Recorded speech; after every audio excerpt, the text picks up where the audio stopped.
Look at this. I'm getting progressively more and more tan as these videos go on. I am spending way too much time out in the sun playing golf and stuff. All right. Hello everyone and welcome back to my channel. My name is Catherine. Today we're going to be talking about the saints. All right, these are our friends, you guys. I understand if you are not Catholic, I am sorry, because this is one of the best parts of the Catholic faith is that we have these friends in heaven that intercede for us, and it is so great. Now, a lot of Protestants, they say, why would you need to pray to a saint? Why can't you just pray to Jesus? Come on. If you are going to be sick, you're going to have a surgery, maybe you have a test coming up, you're going to ask your friend, hey, can you say a prayer for me? The friend is not going to say, no, go pray on your own, go pray to Jesus. No, we ask our friends to pray for us, and the saints are our friends in heaven. Now, for the purposes of this video, I'm going to be talking about saints with a capital S. These are saints that are recognized by the church as going through a lengthy process to become a saint. There are certain things that need to be done, like a miracle must be performed after they die. They must be dead for a certain number of years. Their diocese needs to open a campaign for them to become a saint. There are certain people like Pope John Paul II and Mother Teresa who these were waived so they could become saints earlier and faster. Let's dive right into it. One of the best ways to pray with a saint is through a novena. A novena is a prayer that goes on for 9 days. You say one prayer a day for 9 days, and it's something that the saint is the patron saint of. Saints are patrons of different things. For example, if you have a friend or someone you know who has cancer, you might want to pray to Saint Peregrine because he is the patron saint of cancer. If you have lost something very valuable, you'll want to pray to Saint Anthony because he's the patron saint of lost things. I have prayed to Saint Anthony. I have found certain things that I thought were lost forever, and I've done novenas, and it's worked so many miracles. Saint Anne, send me a man as fast as you can. Saint Anne is a wonderful saint to pray for if you are trying to find a holy spouse. She is also the patron saint of grandmothers, so if you really want to pray for your grandmother, a novena to Saint Anne would be ideal.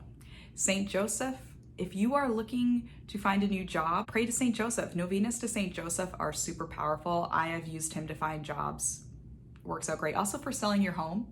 And for finding a loving husband, spouse, that can work as well. Saint Rita is the patron saint of impossible causes. If you guys don't know about Saint Rita, please read up on her. She is amazing. I love her. She's definitely stalking me right now. Sometimes the saints like to stalk you.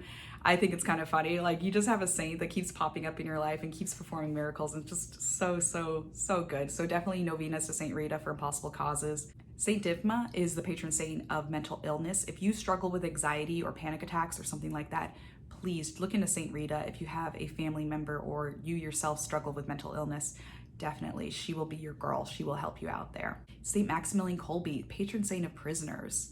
Oh my goodness, if you have not read up on Saint Maximilian Kolbe's life, please look into that. He gave his life for another man. He is a martyr. Let me tell you guys, these martyrs, they are just some of the most brave people ever. This is also why Catholics have these saints, because we need these men and women of example. Yes, you can go and hear a testimony right now from the source, from a person, and it is so beautiful. But these martyrs, you're never going to get the testimony of a martyr, okay? They're dead. That's the truth of it. Saint Lucy had her eyeballs pulled. Her eyeballs were pulled out, and she still just trusted in God. I mean, I don't know how they did it. I am such a coward. I hope that my faith would be that strong. I don't know. I really hope that it will never be tested that way, because that's a little too difficult for me. Saint Therese of Lisieux.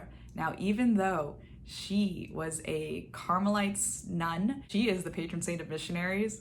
She is so good. She didn't only live to be 24 years old, and yet she has had this huge impact. She's a doctor of the church. Oh, she's just absolutely amazing. Definitely keep looking into her, because she's just, she's kind of my favorite. I went to a secular elementary school and I dressed up as Saint Therese for my hero report. Secular elementary school, and I was literally dressed up as a nun while everybody else was dressed up like Teddy Roosevelt and stuff like that. Saint John Vianney, patron saint of priests. If you have a friend who is discerning the priesthood, definitely pray to Saint John Vianney that they discern correctly and well. And if you have a friend that's a priest who's struggling, Saint John Vianney. Saint Michael the Archangel. All right, let me know in the comments below if anybody else did fencing in high school. I was a big fencer. I was not very good at it, but I loved fencing. So I would wear a Saint Michael the Archangel medal when I was in fencing, and I would pray to him that I would not get injured and no one on my team would get injured. The other team, they can get injured. Who cares about that? I'm kidding. I'm just kidding. Saint Francis of Assisi, patron saint of animals. You guys, if you have a pet and it's sick, pray to St. Francis. If you would like a pet, pray to St. Francis. We talked about novenas. I talked about medals briefly. Like right now, I'm wearing a Our Lady of Guadalupe medal. I once asked a Focus missionary friend of mine, who is your favorite saint, Stephen? And his response was, Mary, of course. And I said, that's like saying your favorite ice cream flavor is vanilla. How can you say Mary? He goes, because she's the best. And Mary appeared so many different times, so many different places. She looked completely different each time. Our Lady of Lourdes, Our Lady of Knock, Our Lady of Lassette. That's not as well known, but Our Lady of Lassette. Google Our Lady of Lassette, because she was just beautiful. Oh my goodness. So definitely keep that in mind too. You can also pray to Mary and the different apparitions, different versions of Mary. For example, Our Lady of Guadalupe, she appeared pregnant. If you are struggling with fertility, I highly recommend praying to Our Lady of Guadalupe. She will definitely be looking out for you. And if I could just ask you at this moment right now, please give this video a thumbs up and subscribe. That's really gonna help out the algorithm and bring more people to this channel. Another really great way to pray the saints is by lighting candles. So this has kind of been lost in churches in America, really. A lot of them use electric candles now, which I don't like as much. I really like the real candle that you light up with the flame, and ooh, it's so good. I've noticed in Europe, they still do a lot of this. At St. Patrick's Cathedral in the city, they do this. Last week, when I was on a retreat, I was in this beautiful building, this beautiful retreat hall, and this beautiful chapel. And there were these really big fat candles, and they were $5 each. Yes, there is a little cost to light a candle. That is because you need to pay for the candle and you need to support the church, okay? Get over it, the fact that they cost money. I lit 5 candles. I was a big spender, and I was lighting them for members of my family, and I just sat with Mary for an hour praying to her. And it's suggested that when you light the candle, the saint continues to pray for you after you left. So I was with Mary for over an hour praying. I went to bed. I woke up the next day. The candle was halfway burnt. And I thought, wow, Mary's been praying for my family all through the night. I mean, oh, that's so great. And she's going to continue to pray. It's so beautiful. You can also buy candles. For example, a friend actually got me this for my birthday. This is the Guardian Angel candle. It is scented. He bought it for me at Chaplet, but you can light a candle and have it in your room as you pray. Please do not, I repeat, do not leave one of these candles burning by yourself. That is a terrible idea. Even if it is a blessed candle, please never leave candles unattended, all right? I love lighting candles when I'm praying. Another great way is by reading books. As you guys know, I am a huge fan of the Diary of St. Faustina. Please read the Diary of St. Faustina if you have not already. Story of the Soul by St. Therese, so good. I just finished a book on Padre Pio, amazing. So keep reading up on the saints. They are there. Please use them as resources to help you get into heaven. You want to be like the saints. Let's have our faith be like the saints. It's incredible. Another great way to pray to the saints is through holy cards, which I have quite a few of. St. Therese, of course. Good Remedy, she's great. Archbishop Fulton Sheen, who, like I mentioned, is not a saint canonized yet. He's going through the process right now, so let's pray for his canonization. He's also the patron of our channel, patron saint almost of our channel, because he's gonna be there soon. I know it.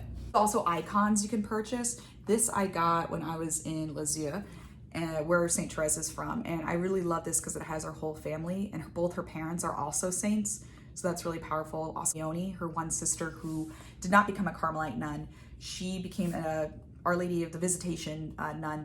She is actually, a lot of people have been praying to her lately for children who have illnesses or disturbed. She was kind of the black sheep of the family, so a lot of people have been praying to her, so maybe she'll become a saint too, because this family is just ultra holy and ultra amazing. So St. Catherine of Siena, I really got to read more on her because she is, the same name as me, and I know she's super awesome, but I really don't know much about St. Catherine of Siena. She's just not stalking me right now, you guys. I love it when the saints stalk us. They want us, they have special missions for us. They have special things they want to help bring out of us and bring us closer to Jesus, because that's where they are. They're with Jesus. They want us to help get there. We have so many resources. I mean, we're so blessed. You could just Google who is the patron saint of cooking. There is actually a patron saint of cooking. I don't remember his name right now, but there is a patron saint of cooking. There's a patron saint for almost anything, really, you guys. Just Google patron saint of whatever and you'll find something. And you'll find a novena probably to him or her as well. So you guys, we have so many resources, so many ways to pray, so many people looking out for us, so many people who want to get into heaven with us, so many people who want to be our friends. We are so blessed. We are so blessed, you guys. This is such a great time to be alive. I know it's very difficult. Everything's in the world's going crazy. but we have so many resources to just bring us closer to heaven. Can you let me know in the comments below, you guys, who your patron saint is? What kind of intentions have you had answered through a novena or through praying to a certain saint? Guys, thank you so much. And if you could also give it a thumbs up and subscribe, that's really gonna help out the algorithm. I love you guys. Bye.